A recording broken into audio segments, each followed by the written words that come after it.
In today's video, I'm going to teach you how to play YouTube videos in VLC Media Player. This is really handy if you want more control over playback, better video scaling, or to avoid distractions from the YouTube website itself. First, make sure you have VLC Media Player installed on your computer. If you don't already have it, you can download it for free from the official VLC website by searching for VLC Media Player in your browser. Install it like any normal application. Then open it up. Next, head over to YouTube in your web browser and find the video you want to play in VLC.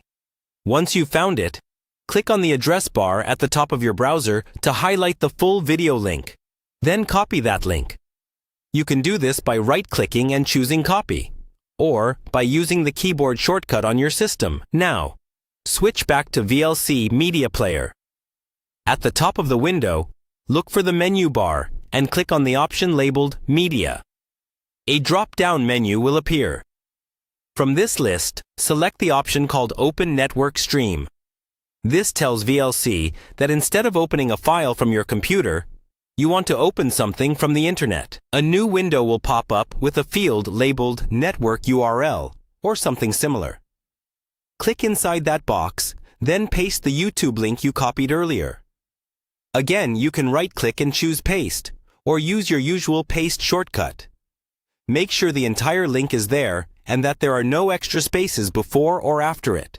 Once the link is in place, look toward the bottom of that window and click the play button. VLC will take a moment to connect to the YouTube video. Depending on your internet speed, it may take a few seconds before the video starts playing, so don't worry if it doesn't appear instantly. After a short wait, the YouTube video should begin playing directly inside VLC. From here, you can use all of VLC's usual controls. Pause and play, adjust the volume, change playback speed, or even go full screen. If you have any issues, double-check that the link was copied correctly, and make sure your internet connection is working. And that's all you need to do. You've successfully learned how to